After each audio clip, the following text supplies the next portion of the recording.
J'espère que vous allez bien, j'espère que vous vous portez bien. Nous avons, depuis et bien avant, je dis bien, depuis bien avant, c'est-à-dire de longs mois avant, de longues semaines, quelquefois plusieurs années même avant le début de cette crise historique, violente, de façon inédite, et une crise très particulière, une crise rarissime, pour ne pas dire dans les relations algéro-françaises ou franco-algériennes, nous avons toujours mis en avant le caractère spécialement malsain des relations politiques entre les dirigeants des deux pays, et cette dimension malsaine, nous l'avons dit à plusieurs reprises, a toujours été à l'origine des tensions permanentes et des tensions dangereuses et des épisodes de crise sporadiques. Mais malheureusement, depuis la fin juillet 2024, ces relations malsaines entre les dirigeants algériens et français ont fini par accoucher et donner naissance à une crise inédite et qui n'est pas prête d'être résolue, puisqu'apparemment l'abcès a fini par être crevé. Et il y a tellement de bactéries, d'éléments toxiques dans les relations franco-algériennes et algéro-françaises qu'aujourd'hui il faudra peut-être beaucoup de nettoyage et de purge pour revenir à la normale. Mais beaucoup d'entre vous n'ont jamais compris pourquoi on parle de relations malsaines et qu'est-ce que c'est que ces relations malsaines. Une institution en particulier incarne parfaitement cette dimension malsaine, très malsaine des relations entre les deux, entre l'Algérie et la France. C'est la Grande Mosquée de Paris. Rappelez-vous, la Grande Mosquée de Paris, avant que la presse française s'intéresse à cette institution et à son business, à ses financements, à ses relations avec le régime algérien au début de l'année 2025, nous avons été les seuls en 2024 à avoir mené une série d'enquêtes et d'investigations. Nous avons fait des révélations importantes. Je vous donne un exemple. Le 5 octobre 2024, nous avons expliqué, par exemple, dans une émission intitulée La France, le deuxième mandat de Tebboune et la Grande Mosquée de Paris, les liaisons dangereuses. On a expliqué comment la Grande Mosquée de Paris et les responsables de la Grande Mosquée de Paris ont été enroulés dans la campagne électorale pour financer le deuxième mandat de Tebboune, comment on a utilisé une association qui a été créée par la Grande Mosquée de Paris et qui utilise l'argent de la Grande Mosquée de Paris. L'argent de la Grande Mosquée de Paris, elle est financée par l'État algérien. La Grande Mosquée de Paris, ses principaux revenus viennent de l'État algérien. C'est l'argent public de l'Algérie qui a été utilisé en partie pour financer la campagne du candidat Al-Majid Tebboune. Donc nous sommes dans le détournement de fonds, usage illicite de fonds publics.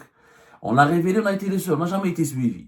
Plus tard, le 10 novembre 2024, scandaleux, le recteur de la Grande Mosquée de Paris, l'ambassadeur officiel de Tebboune en France. On a raconté comment Shamsuddin Hafez, le recteur de la Grande Mosquée de Paris, a dépassé largement son statut de responsable d'une institution théologique, religieuse et culturelle pour occuper de la politique.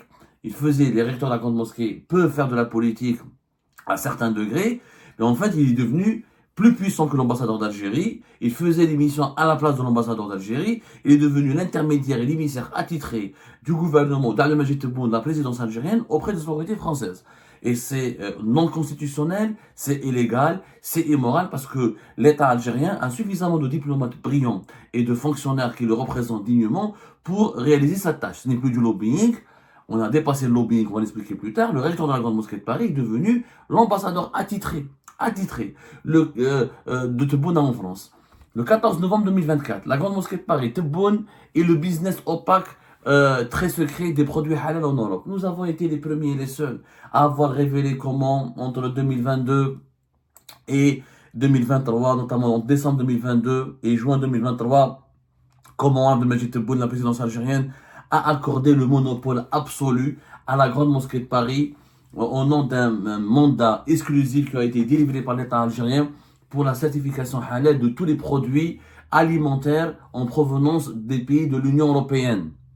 Que ce soit les produits laitiers, que ce soit les viandes, que ce soit les fromages, tous les produits pratiquement alimentaires importés par l'Algérie doivent être certifiés par la Grande Mosquée de Paris et avoir la certification halal. Et comment la recteur de la Grande Mosquée de Paris, en décembre 2022, a créé une société privée. Sa société privée, elle est gérée uniquement par le recteur de la Grande Mosquée de Paris et son bras droit, qui est un ancien de Mohamed El Nouri, qui est un ancien des services secrets algériens. Ce sont eux les gérants et les bénéficiaires directs. C'est-à-dire que les bénéfices de la société atterrissent dans leur poche. On a été les premiers à faire cette enquête. Plus tard, la presse française nous a suivis, etc. Souvent sans nous citer, mais ça c'est pas grave, on a l'habitude. Et elle a commencé à s'intéresser au rôle trouble de cette institution qui est la Grande Mosquée de Paris dans les relations franco-algériennes. Récemment, ce qui est encore plus surprenant, parce que nous, au cours de toutes nos investigations, nous avons contacté le recteur de la Grande Mosquée de Paris. Et j'ai des mails, etc. J'ai demandé à voir M. Shamsuddin Hafez. J'ai demandé à le voir, à le rencontrer pour lui poser des questions. À chaque fois qu'on parle de lui, de son institution, il ne m'a jamais répondu. Il ne m'a jamais répondu. Même pas merde.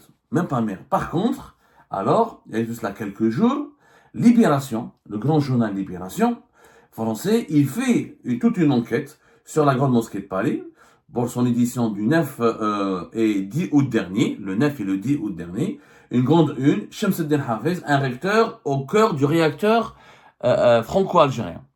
Ah, il est là une, ta Libération, vous pouvez aller la voir, Shamsuddin Hafez, le voilà, à la une, et une enquête, il y a un portrait de 4 pages. Une enquête, il y a un portrait de 4 pages. Et le recteur de la Grande Mosquée de Paris, avec son adjoint, son directeur adjoint, Mohamed Lounouri, ont rencontré les journalistes de Libération qui s'appellent Sophie Desdésert et Cyril Zanetachi. Cyril Zanetachi et Sophie Desdésert. Donc Sophie et Cyril ont été accueillis par M. Shamsuddin Hafez. Bien sûr, quand on s'appelle Abdou, Hamida ou Bachir, quand on est un simple journaliste algérien, on est méprisé, on est considéré comme des Arabes de seconde zone, etc. Et comme on est qui plus est arabe, algérien et classé comme opposant et subversif par les autorités algériennes. Donc le rectorat de la Grande Mosquée de Paris n'a même pas voulu nous répondre par mail. Mais quand il s'agit de Sophie et de Cyril, toutes les portes sont ouvertes à la presse française. Il faut, c'est des Cyril et c'est des Sophie, c'est des Jean-Michel et c'est des Micheline. Il faut absolument les rencontrer et les traiter avec respect. Pas comme les Abdo et Béchir. C'est une vérité, elle est blessante, elle est choquante, mais c'est le cas. C'est le cas. Le recteur de la Grande Mosquée de Paris ne reçoit que les journalistes français. Je dis bien que les journalistes français. Quand un journaliste algérien ou arabe essaie de lui parler, Makan, c'est pas la peine. Ce portrait de 4 pages, il faut le lire. Non seulement il confirme, non seulement Libération, confirme ce que Algérie Part révèle et raconte et explique et décrypte depuis de longs mois, depuis le dernier trimestre, depuis les élections présidentielles, depuis l'été 2024 et l'implication de la Grande Mosquée de Paris dans les élections présidentielles algériennes.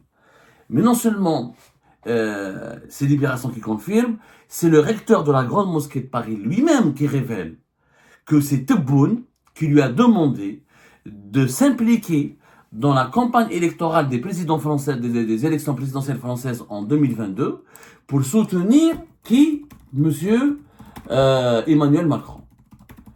C'est lui-même qui le dit. C'est-à-dire, mais c'est même pas moi. Je vais vous citer le passage. C'était, alors, rappelez-vous, les élections présidentielles françaises de 2022. Elles se sont déroulées, premier tour 10 avril 2022, second tour le 24 avril 2022. La finale a opposé Emmanuel Macron à Marine Le Pen. Dans la page 5, c'est-à-dire la dernière page, c'est-à-dire la 4e page pratiquement, du portrait de l'enquête de Libération sur la Grande Mosquée de Paris. Shamsuddin Hafez lui-même, donc il a rencontré les 2 journalistes avec son directeur adjoint Mohamed Lounouri. On va parler de lui plus tard, parce que lui c'est un phénomène, il mérite une émission, c'est un ancien des services secrets algériens. Il est venu travailler comme bagagiste dans un aéroport. Après, il est devenu l'un des éléments, pratiquement le représentant de DRS à Paris dans la lutte contre les réseaux terroristes. Ensuite, il prend la nationalité française, un parcours de malade. Il vient en France pour lutter contre l'islamisme, mais à la fin, il finit avec une nationalité française. Mais c'est pas grave. La dimension malsaine des relations algéro-françaises, Hada Mohamed Nouri l'incarne parfaitement, on en parlera plus tard. On en parlera plus tard, c'est pas ça le sujet. Aujourd'hui, en tout cas, c'est pas ça le sujet. Dans la dernière page, je vous cite, durant la campagne de 2022, le recteur de la Grande Mosquée de Paris a organisé un somptueux dîner pour soutenir Emmanuel Macron à la Grande Mosquée. Au diable la loi sur le séparatisme, tout juste votée, qui interdit la politique dans les lieux de culte. Ouverture des guillemets. C'était un ordre d'Alger, indique Shamsuddin Hafez. Tebboune m'a dit, ce serait bien que notre ami Macron remporte une victoire sans partage contre Le Pen.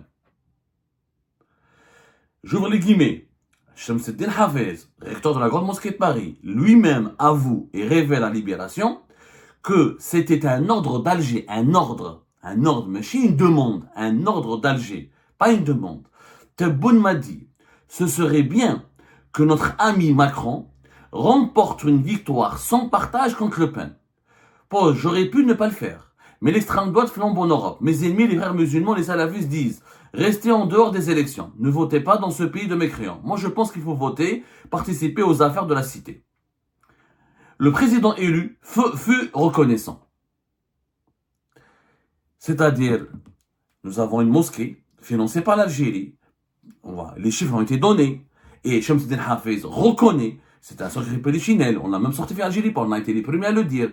L'Algérie alloue entre 1,8 jusqu'à 2,2 millions de subventions directes. L'État algérien, c'est lui qui finance la grande mosquée de Paris. Et c'est le président algérien en 2022, lors des élections présidentielles de 2022, c'est lui qui a appelé Monsieur Shamsuddin Hafez pour lui donner l'ordre, un président algérien qui ordonne au patron d'une institution religieuse et civile, religieuse et française. C'est une institution française, la grande mosquée de Paris. Elle est financée par l'Algérie, mais elle est française. C'est vraiment un jeu extrêmement troublant. Et qui lui dit, ça serait bien que notre ami Macron remporte une victoire sans partage contre Le Pen. Regardez sur les revenus, même sur le revenu, comment elle est financée la grande mosquée de Paris.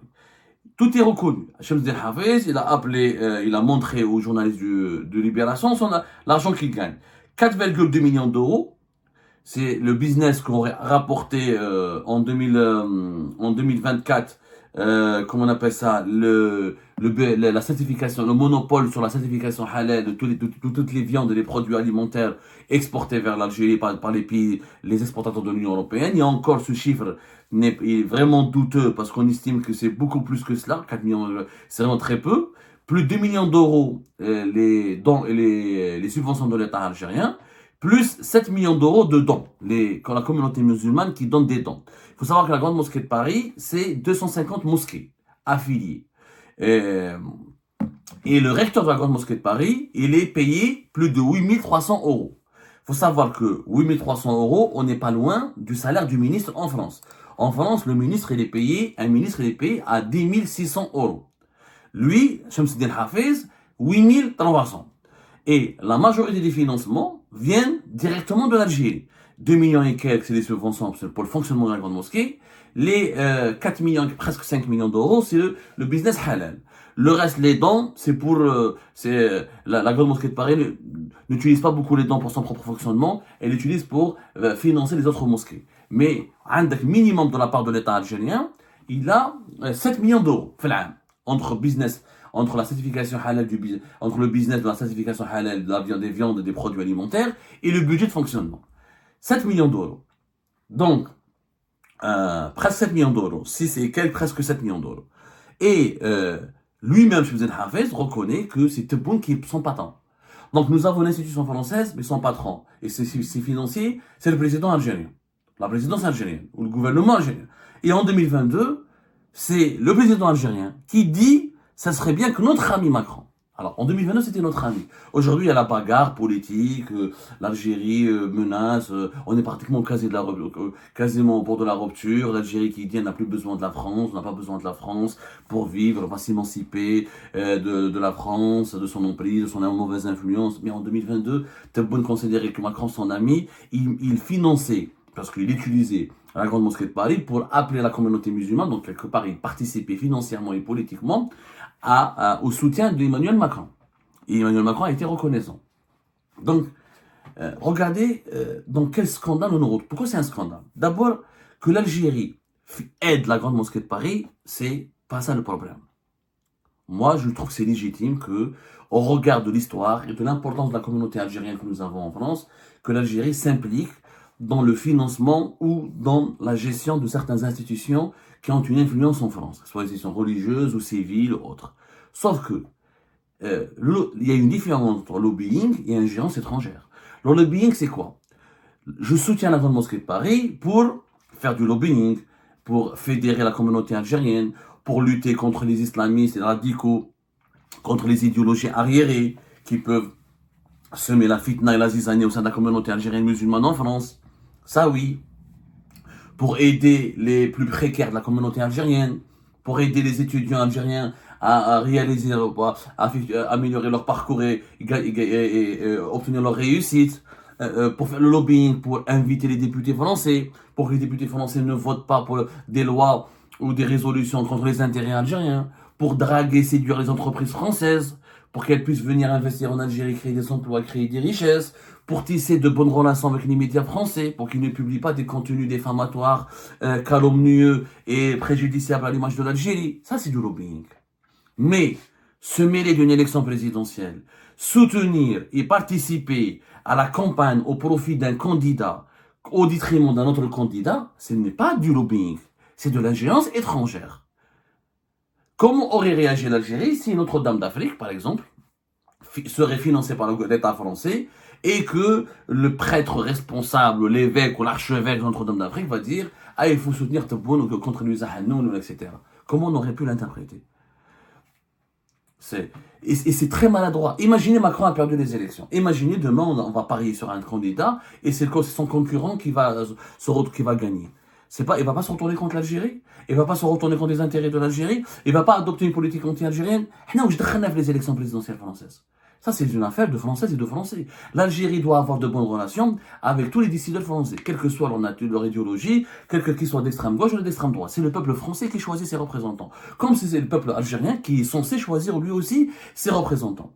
Nous, on doit être l'ami de tout le monde. On n'a pas à dire un ami de Macron, mais pas l'ami de Le Pen, pas l'ami d'extrême droite. Même si demain l'extrême droite arrive au pouvoir, l'extrême droite n'est pas arrivée en Italie, avec Mélanie, on n'a pas de bonnes relations avec elle. Même si demain les Français votent Le Pen, nous, c'est leur affaire. Nous, on se doit de créer des passerelles pour préserver les intérêts économiques, politiques et géopolitiques de la diplomatique de l'Algérie. On se doit d'avoir des bonnes relations avec tout le monde. C'est ça le lobbying. Mais prendre position, prendre parti, ce n'est pas du lobbying, c'est de l'ingérence.